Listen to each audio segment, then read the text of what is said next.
आज़ादी तो बाद 70 साल सानू वंचित रखा गया।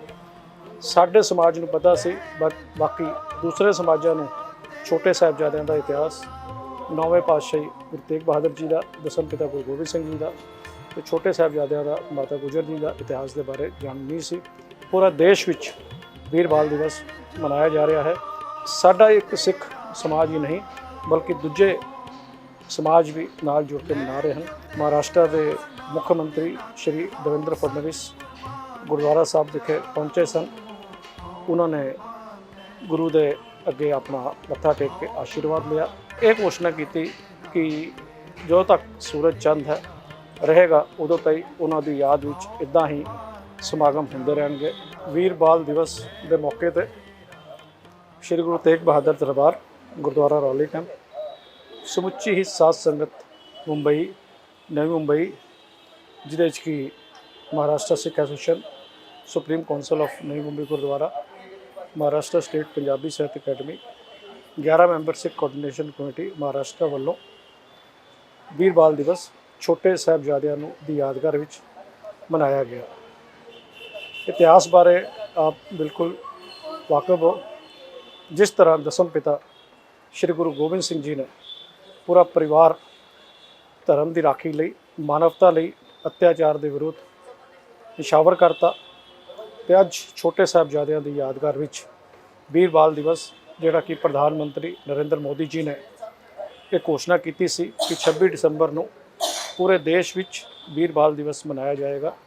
उसनूं संदर्भ विच रखते हुए और मैं जिक्र करना चाहूँगा कि नरेंद्र मोदी जी का धन्यवाद भी करना चाहूँगा प्रधानमंत्री जी का, कि जिन्हों ने जो छोटे साहिबजादियां नूं या दसम पिता गुरु गोबिंद सिंह जी के परिवार नूं जो सत्कार, मान, जो इतिहास जिहड़ा कि साडे तो कई आज़ादी तो बाद 70 साल सानू वंचित रखा गया। साडे समाज नूं पता सी, बाकी दूसरे समाजां नूं छोटे साहिबजादियां दा इतिहास, नौवें पातशाही गुरु तेग बहादुर जी का, दसम पिता गुरु गोबिंद सिंह जी का ते छोटे साहिबजादियां दा माता गुजर जी का इतिहास के बारे जाण नहीं सी। पूरा देश विच वीर बाल दिवस मनाया जा रहा है, जिहदे कि साडा एक सिख समाज ही नहीं बल्कि दूजे समाज भी नाल जुड़ के मना रहे हैं। तो इहदा जिहड़ा इतिहास है साडी आउण वाली पीढ़ी, साडे बच्चों के कोल, दूजे समाजां दे बच्चों के कोल पहुँच रहा है। तो अज विशेष तौर पर महाराष्ट्र के मुख्यमंत्री श्री देवेंद्र फडणवीस गुरुद्वारा साहब विखे पहुँचे सन। उन्होंने गुरु के अगे अपना मत्था टेक के आशीर्वाद लिया और छोटे साहिबजादियां की याद विच उन्होंने नमन किया, जिथे ही उन्होंने दसम पिता गुरु गोबिंद सिंह जी को याद करके उन्होंने जिहड़ा बलिदान जो रहा है परिवार का उसका जिक्र किया। तो एक घोषणा की कि जो तक सूरज चंद है रहेगा उदों तक उन्होंने याद विच इदा ही समागम होंदे रहणगे। मैं धन्यवाद करना चाहांगा मुख्यमंत्री श्री देवेंद्र फडणवीस जी का, जो उन्होंने साडे प्रति जो श्रद्धा है, जो उन्होंने नौवें पातशाह गुरु तेग बहादुर जी 350 साल शहीदी शताब्दी मनाउण दा जिहड़ा उन्होंने घोषणा की है और बड़े वड्डे पद्धर ते महाराष्ट्र विखे मनाए जा रहे हैं। जिहदा कि पहला प्रोग्राम नागपुर विखे होया सी, जिहदे कि घट तो घट 5 लाख तो वध दी संगत पूरे विदर्भा तो पहुंची सी और 9 गुरु ते 9 समाज जिन्हां दा कि नाता रहा है गुरु साहब दे नाल, जिद्दां कि सिख, बंजारा, लुबाणा, सिकलीगर, मोहिल, सिंधी, उदासीन परंपरा, वाल्मीकि ते भगत नामदेव दी वाल्मीकि समाज जिन्हां दा कि नाता रहा है, वो 9 समाज नूं नाल मिला के ये प्रोग्राम हो रहे हैं। और इतिहास मैं कह सकता हूँ कि जो CM साहब का देवेंद्र फडणवीस जो संकल्प से कि उन्होंने इतिहास घर घर पहुँचना चाहिए है, असी देख रहे हैं कि बड़े ही उपराले महाराष्ट्र सरकार लै रही है, जिदे कि उन्होंने गुरु तेग बहादुर जी जीवनी उपर विशेष एक पुस्तक कढ़ी गई है जिसका कि लॉन्च किया गया, जी कि घर घर वंडी जा रही है। एक डॉक्यूमेंटरी गुरु साहब के उपर रिलीज़ की गई थी जिसके कि मिलियन व्यू होए हैं। एक सतिंदर सरताज ने एक गीत लिखा सी जोड़ा कि बहुत सारे बच्चे देख रहे हैं, इतिहास तो जानू हो रहे हैं। हम सभी लोग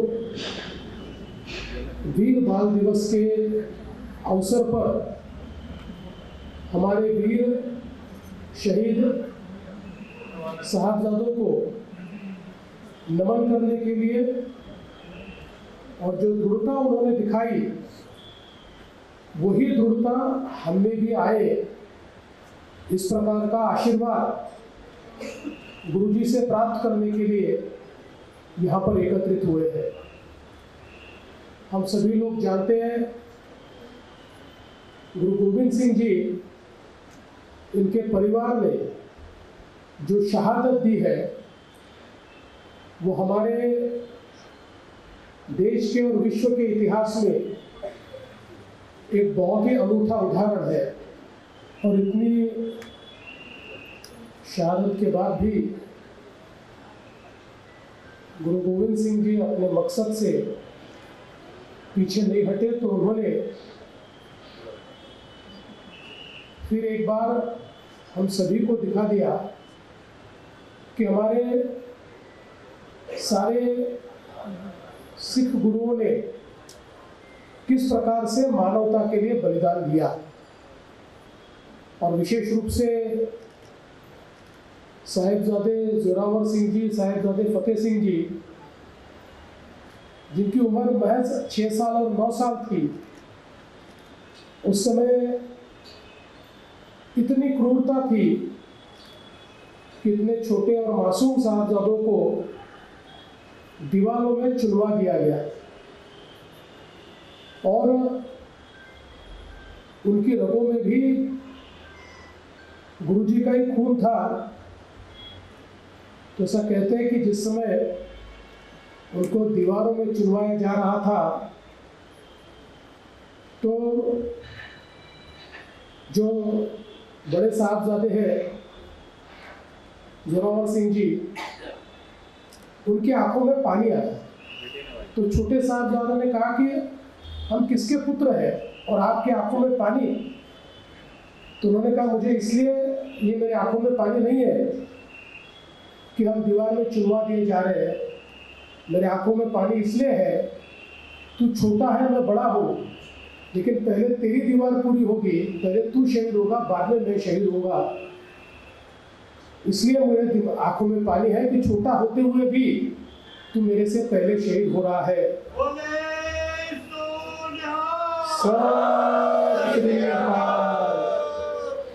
इस प्रकार का जज्बा जिन्होंने दिखाया, और हम सब लोग जानते हैं, हम गुरु तेग बहादुर जी की शहीदी भी मना रहे हैं और जिस प्रकार से उन्होंने